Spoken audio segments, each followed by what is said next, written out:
What up, YouTube? We are back at it again. Today we are going to discuss a topic that I had briefly mentioned in the all internet speed test results are fake video.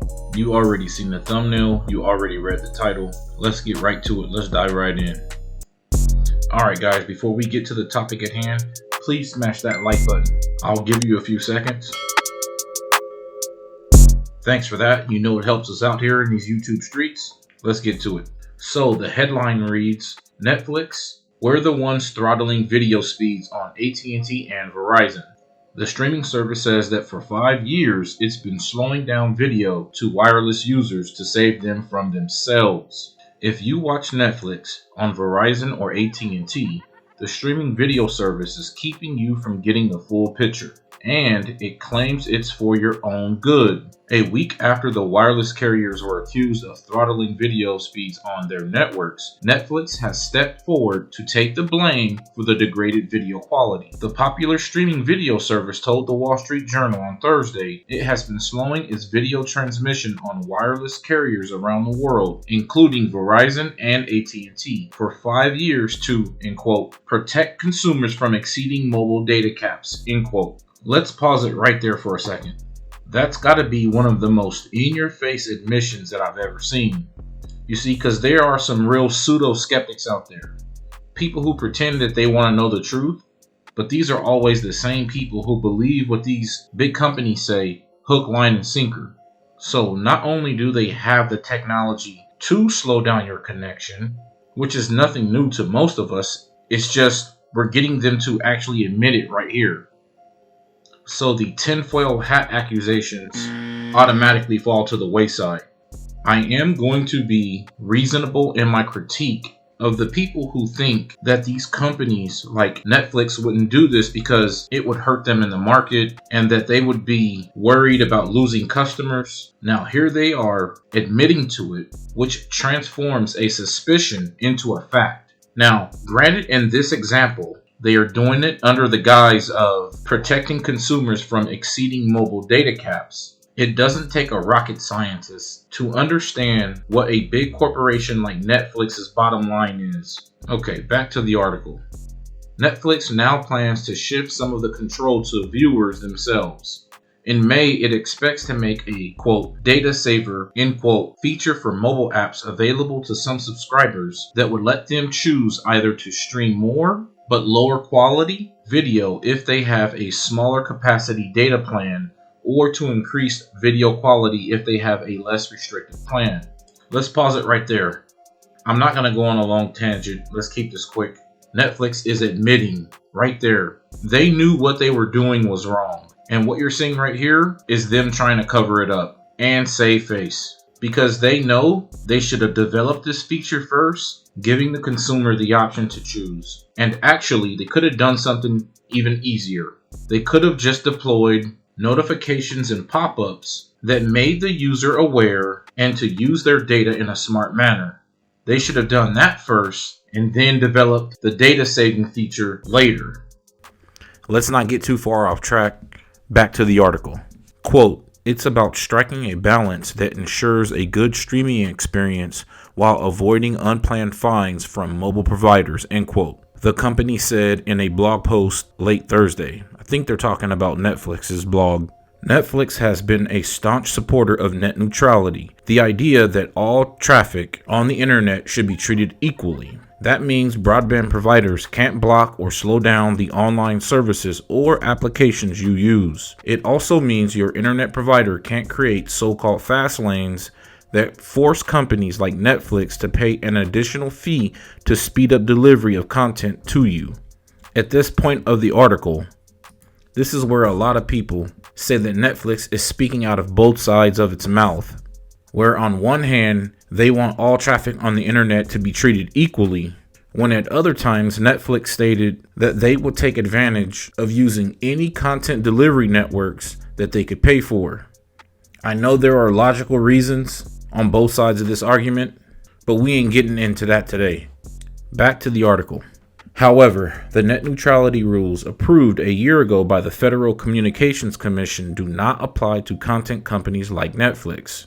Controversy flared up last week when T-Mobile CEO John Legere alleged that Verizon and AT&T were throttling video speeds. The companies denied the accusation. See, this makes you wonder, when you have the top mobile providers and data providers accusing each other of throttling video speeds, this type of inter-industry bickering might expose the nuts and bolts and gritty details that these top companies would not want to get out. Back to the article. Los Gatos, California-based Netflix, said that to protect customers from overage charges, it caps video streams for mobile users at 600 kilobytes per second, much slower than what's possible on today's wireless networks. Watching 2 hours of HD video on a wireless network would eat up 6 gigabytes of data, the allotment included in Verizon's $80 monthly plan. But not every carrier is getting this treatment. T-Mobile and Sprint customers are exempt from the policy because, quote, historically those two companies have had more consumer-friendly policies, end quote, Netflix told the Journal. Rather than hit their customers with extra costs when they exceeded their data limits, those carriers throttled wireless speeds. Mobile users typically consume an average of 3 gigabytes of data a month. Netflix's reasoning doesn't take into account that AT&T has millions of customers on unlimited data plans who have been receiving degraded video quality despite not being subjected to data caps. Aha, got 'em. Like I said before, Netflix could have just started using pop-up notifications to make customers aware of their data usage. Let's get back to the article. The revelation did not sit well with AT&T, the second largest U.S. wireless carrier after Verizon. Quote, "We're outraged to learn that Netflix is apparently throttling video for their AT&T customers without their knowledge or consent." End quote. Jim Saccone, head of legislative affairs for AT&T, said in a statement. Jim Saccone of AT&T says they're outraged. I think they call it the pot calling the kettle black. This industry, like many other industries, is about passing the blame elsewhere instead of taking ownership. So each company just points at the other company and pretend like they're holier than thou, and they have never committed such atrocities. Verizon representatives did not immediately respond to a request for comment. Netflix said in its blog post that it will provide more details about its data saver feature as it gets closer to the launch date. That's the end of the article there, guys. I need you to keep in mind that this article was written back in 2016. Let's go through a few comments. Okay, so the first comment reads, AT&T Unlimited isn't actually unlimited. They throttle your speeds after about 22 gigabytes of traffic. It's in the ad. Exactly, guys. I don't know how there could possibly still be confusion about this, but from time to time I will still hear someone say that they are on an unlimited plan and that they don't need to worry about data caps ever. The next comment reads, the Netflix app on your smart TV restricts your data speed to below 20 megabytes per second. Won't allow for the required speed of 25 megabytes per second to stream 4K HDR content. I checked the network speed in the Netflix app settings in 3 different smart TVs in 2 different states.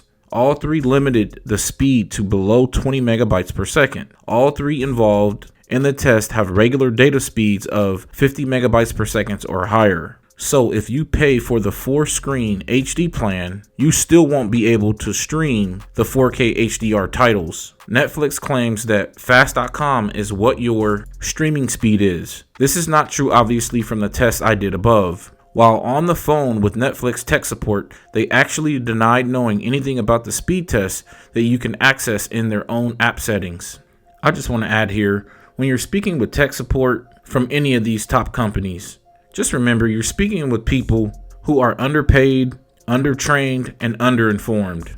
Trust me, I understand. It's beyond frustrating. The commenter goes on to say, it's under settings. Then check your network on your smart TV Netflix app. I'm very upset with this, as the tech support operator was either ignorant or just lied about being able to access that test. She said it did not show up in the settings on their end. Whatever. I would love Netflix or someone to explain this. I bought the TV because it offered 4K HDR, but because of the Netflix restriction, I cannot use this feature. So it's not just those mentioned in the article that they are throttling. That's very interesting.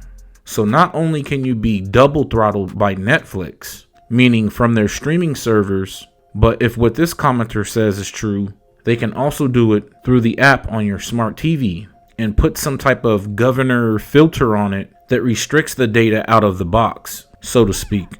Also, this still doesn't rule out being throttled by your actual internet service provider like AT&T, Verizon, or Spectrum. The next commenter responds to that comment by saying, "Works fine on my 4K. Are you sure it's not the TV?" Boy, do these things get squirrely. We've seen this as well with other services. In some situations, issues are not experienced uniformly, meaning it doesn't happen in all situations. And in other cases, easier cases, everyone using that service experiences that issue, which makes things a whole lot easier to troubleshoot. It could be the version of the Netflix app that Brian224 is using as well. The commenter Serafna might be using a newer TV that Netflix isn't using that data restriction protocol on. Who knows?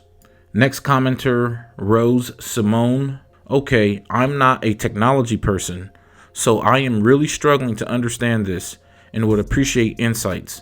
My question is why?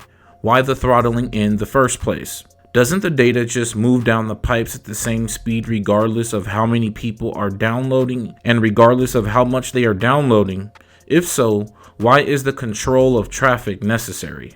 It feels to me like the whole thing is simply a ripoff, that the cable companies are mad because we no longer want to pay for their zillion channels containing nothing. The operators don't like that people can get what they want through Netflix and streaming, and so they are just looking for a way to get their pound of flesh. Am I wrong? What am I missing here? Maggie Darren responds to Rosie Simone. Rosie Simone, bandwidth, how much data can be moved on the network at once, is not unlimited. The wires themselves have limits, and the wires connect through networks of routers. Think of them as giant intersections that route the data from a place like Netflix to your TV. Each of those connections also has limits. That's why ISPs and others take actions to control or minimize traffic, upgrade network equipment, etc. It works exactly like roads. Really, you can't fit unlimited cars on a road for the same reason that traffic is congested at 5 p.m. Everyone left work at once. The internet gets congested during prime time. Everyone is home from work and fired up Netflix. In theory and logistically and logically, that all makes sense. But it begs the question, why would these ISPs take on more clients than they could actually handle? If we were to ask Spectrum or AT&T, could they handle 100% of their total clients streaming 4K content at one time? You already know the answer to that. It's a sad and resounding no! It's one of these weird things about technology that I have never been able to understand. We continue to invent new technology that our current system cannot serve. And right when we're about to stabilize that version of the technology, we then upgrade it to its 2.0 or 3.0 or 4.0 version when we were still working out the kinks in the 1.0 version. I know it's a lot more complicated than that, but that's the gist of it. The next commenter, Idaho Mom. Mom is technically challenged, but my son is a tech nerd and would love this. Next comment, Jim Robert 351. This is one of those damned if you do, damned if you don't scenarios. People hate it when you try to help them without their knowledge. They really do. I had never understood that. Of course, he means to say of course, AT&T is pissed because the millions of dollars they lost the last 5 years because your 15-year-old kept forgetting to connect to Wi-Fi every time to watch Netflix and you didn't realize till the first monthly bill. Lawsuit my butt. You all should be thanking Netflix for saving you hundreds in overage charges. And all of you with the rare AT&T and Verizon unlimited plans, go cry somewhere else. Big deal you had to connect to Wi-Fi to get the full Netflix experience. Really, how did that actually monetarily harm you at all? Maybe pennies of your Netflix monthly bill. This policy saved individuals hundreds of dollars versus the pennies the few of you with unlimited plans want to be mad about. The large majority of you never tried to watch on your phone for great lengths anyway. And if you were and noticed problems, then you left the service, you didn't stick with it. Alright, I knew somebody was going to get spicy in these comments. I'll say this, no one is going to blame Netflix if they did this all out in the open and they explained things transparently along the way. I think a lot of users would have opted into this willingly. The next commenter says, Jim Robert 351, your argument is flawed. The financial harm one suffers is directly related to their time lost as a result of this policy. Time spent waiting for a download is one's time that Netflix involuntarily wasted. That time has a value. It's not pennies. You don't go to work to get paid pennies, do you? This policy wasn't about helping customers at all. It was about Netflix throttling their own network to keep their traffic under control and their discriminatory application of that throttling based on a user's carrier selection. That's a good point. Also, when a customer pays for a service and receives only a portion of that service in return, that's technically theft under the law. Why do you think they kept it a secret? That's exactly what I was saying earlier. They knew someone was going to blow the top off this thing. You already have CEOs of large mobile carriers already accusing them of throttling video speeds. The next commenter, What's Up Rob, says, well said at Jim Robert 351. I would sign up for a class action right now if I was paying AT&T and Verizon customer. I also want to throw in the flip side of the harm too. Roughly 50% of T-Mobile and Sprint customers have shared plans that are not limited. They would have loved to have had this option to throttle Netflix, but Netflix kept this technology secret and broadly painted everyone as either throttled or unlimited. See, this is where things are getting interesting here because of the details that they used when choosing which devices to throttle. You don't think that a person is harmed when they get throttled to 2G speeds for the rest of the month. You can't do anything but email with 2G. So Netflix needs to make this, quote, data saver, quote, technology available for every paying Netflix subscriber to make their own decision yesterday and stop making up the rules for us as it goes. I agree for the most part. That's some good back and forth here in this comment section. There's a whole lot more below if you guys want to check it out. I think the biggest takeaways from this article is how specific the technology for throttling users really can be. In this instance, we are talking about Netflix, and that fact in and of itself should be a mind blower for some of you, because I know some of you never even seen this coming. I didn't for sure until I heard it recently. I did find some specific technology and protocols in this industry that are well known in the industry for throttling customers based on the contract that they signed. I'll give you a little peek into it. It's called ISP shaping. This allows the ISP/carrier to sort the web traffic coming from your computer or your device or your mobile device or your streaming device into different categories and then deliberately slow down your bitrate speed based on the feedback from that device. Don't just let them put you in a box, because once they do that, they will put you in another box within another box within another box. Boxes meaning different categories and tier speeds. Put simply, it's just the speeds that they will allow you to perform at. One of the best ways to do this is, of course, a VPN. Now, I will add this. You will need to change the server location to counter some of these throttling efforts. That's it for this video, guys. Consider hitting that like button if you learned something. Subscribe and comment below. And if you are really feeling generous, use our link below to sign up for one of the best VPN services at 65% off. You don't have to purchase your VPN through us, but you should be using one. And with that, we'll see you in the next video.